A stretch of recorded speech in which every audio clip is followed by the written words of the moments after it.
అందరికీ నమస్కారం.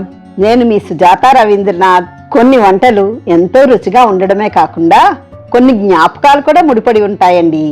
ఒక కొత్త స్టైల్లో చింత చిగురు రొయ్యల కూరని మా అత్తయ్య గారి దగ్గర నేర్చుకున్నాను నేను. నాకు చాలా చాలా ఇష్టమైన కూర ఇది. కేవలం గ్రేవీతోనే మొత్తం అన్నం అంతా తినేయచ్చు, అంత బాగుంటుంది. చూస్తుంటేనే నోట్లో నీళ్లు ఊరుతున్నాయి కదా. ఇంకెందుకు ఆలస్యం, రెసిపీలోనికి వెళ్ళిపోదాం రండి. ఈ రెసిపీలో చింత చిగురు మనకి ఎక్కువ దొరికినప్పుడు ఎలా ఫ్రీజ్ చేసి పెట్టుకోవాలో కూడా చెప్తాను. ఈ చింత చిగురు సుమారు 1/2 kg వరకు ఉంటుంది. ఈ చింత చిగురులోని ముద్రకాడలన్నీ కూడా ఇలా మొత్తం తీసేసుకోవాలండి. లేతకాడలు అయితే అలాగే ఉంచేసుకోవచ్చు, పర్వాలేదు. ఈ చింత చిగురులో ముద్రకాడలన్నీ ఈ మాత్రం వచ్చాయి. ఎక్కడ ముద్రకాడలు కానీ ముద్ర ఆకులు కానీ లేకుండా ఇలా నీట్గా క్లీన్ చేసి పెట్టుకోవాలి. ఈ చింత చిగురిని నీట్గా కడుక్కొని ఇలా జాలి జల్లెల్లో వేసుకొని వాటి కట్టుకొని ఒక పక్కన పెట్టుకోండి. స్టవ్ మీద ప్యాన్ పెట్టుకొని 2 టేబుల్ స్పూన్ల వరకు ఆయిల్ వేసుకోండి. అందులో 1 టేబుల్ స్పూన్ ధనియాలు, 1/2 టీ స్పూన్ జీలకర్ర, ఒక 10-12 వరకు వెల్లుల్లి రెబ్బలు వేసుకొని వేయించుకోండి. ఇవన్నీ బాగా వేగిన తర్వాత 4 ఎండుమిరపకాయలు, కొంచెమంత కరివేపాకు వేసుకొని వేయించుకోండి. ఇవన్నీ బాగా వేగాయి కదా. ఇప్పుడు మనం కడిగి వడపెట్టుకున్న చింత చిగురుని వేసేయండి. అందులో 1 స్పూన్ వరకు ఉప్పు, 1/2 స్పూన్ వరకు పసుపు వేసుకోండి.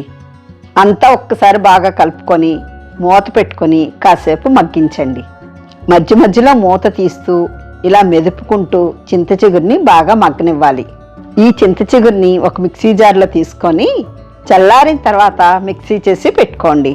ఈ రెసిపీ కోసం 150 గ్రాముల నుండి ఒక 200 గ్రాముల వరకు ఉన్న రొయ్యల్ని తీసుకుంటున్నాను. ఇలా చింత చిగురులో కానీ గోంగూరలో కానీ రొయ్యలు వేసినప్పుడు మరీ ఎక్కువ రొయ్యలు వేయాల్సిన అవసరం లేదు. జస్ట్ ఏంటంటే కలుపు కోసం మాత్రం వేస్తాము.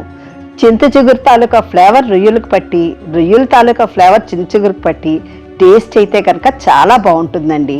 ఈ రొయ్యలు మ్యారినేషన్ చేయడం కోసం 1/2 స్పూన్ వరకు ఉప్పు, 1/2 స్పూన్ వరకు పసుపు, ఒక 1/2 స్పూన్ వరకు కారం వేసి, అలాగే ఒక 1/2 స్పూన్ అల్లం వెల్లుల్లి పేస్ట్ కూడా వేసుకొని మీకు వీలైతే ఒక అరగంట ముందు కలిపి పెట్టుకోండి. అవకాశం లేకపోతే అప్పటికప్పుడు కలుపుకున్నా సరే ఏం పర్వాలేదండి. ఇప్పుడు స్టవ్ మీద ప్యాన్ పెట్టుకొని 2 టేబుల్ స్పూన్ వరకు ఆయిల్ని యాడ్ చేసుకోండి. ఆయిల్ వేడెక్కిన తర్వాత మనం మ్యారినేట్ చేసి పెట్టుకున్నాం కదా, ఆ రొయ్యలు వేసేసుకోండి.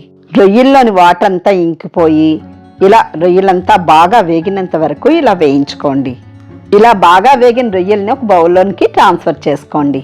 ఇప్పుడు అదే ప్యాన్లో మిగిలిన ఆయిల్లో ఇలా మీడియం సైజు 2 ఉల్లిపాయ ముక్కల్ని ఇలా కట్ చేసుకుని వేసుకోండి. అలాగే ఒక 3 పచ్చిమిరపకాయ ముక్కల్ని కూడా వేసుకొని ఉల్లిపాయ ముక్కలు కలర్ మారినంత వరకు వేయించుకోండి. ఈ కూరలో గరం మసాలా ఏమి వేయకపోతేనే చింత చిగురు ఫ్లేవర్ మిస్ అవ్వదండి. 1/4 స్పూన్ వరకు అల్లం వెల్లుల్లి పేస్టు, 1 స్పూన్ వరకు కారం, 1/2 స్పూన్ వరకు ఉప్పు వేసుకోండి. ఇవన్నీ కలుపుకుంటూ వేగిన తర్వాత వేయించి పెట్టుకున్న రొయ్యల్ని కూడా వేసేయండి. మొత్తం అంతా 2-3 నిమిషాలు బాగా వేగిన తర్వాత 1 గ్లాస్ వరకు వాటర్ని యాడ్ చేసుకోండి. మూత పెట్టుకొని మీడియం ఫ్లేమ్లో ఒక 5-10 నిమిషాల వరకు ఉడకనివ్వండి. రొయ్యలంతా ఉడికి కూరలోని ఆయిల్ చూసారా పైకి తేలుతుంది. ఇప్పుడు మనం చింత చిగురు మిక్సీ చేసి పెట్టుకున్నాం కదా, దాంట్లోది ఒక 1/2 వేసుకోండి. ఈ మిక్సీ చేసి పెట్టుకున్న చింత చిగురిని నేను టప్పర్వేర్ ఫ్రీజర్ మేట్లో పెట్టుకున్నాను. ఇప్పుడు మనం 1/2 వేసుకుంటున్నాం కదా, మిగిలిన 1/2 ఏ మటన్తో కానీ లేకపోతే పప్పుతో కానీ దేంట్లో అయినా కాంబినేషన్గా చేసుకోవచ్చు. ఇది మనం ఫ్రీజర్లో పెట్టుకొని ఫ్రీజ్ చేసుకుంటే ఎప్పుడు కావాలంటే అప్పుడు వాడుకోవచ్చు.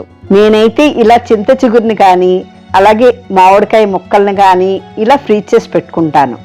మీరైతే ఏమేమి ఎందులో స్టోర్ చేసుకుంటారో కామెంట్స్లో చెప్తారా? ఈ చింత చిగురు రొయ్యలు కలిసి 10-15 నిమిషాలు ఉడికిన తర్వాత ఒక్కసారి టేస్ట్ చెక్ చేసుకోండి. నేను చేస్తున్న ఈ కూరలో కొంచెం ఉప్పు తక్కువ ఉంది, అందుకని 1/4 స్పూన్ వరకు ఉప్పుని యాడ్ చేస్తున్నాను. మూత పెట్టుకొని మరొక 2-3 నిమిషాలు ఉడకనిచ్చి స్టవ్ ఆఫ్ చేసుకుంటే మన నోరూరించి చింత చిగురు రొయ్యల కూర రెడీ అయిపోయిందండి.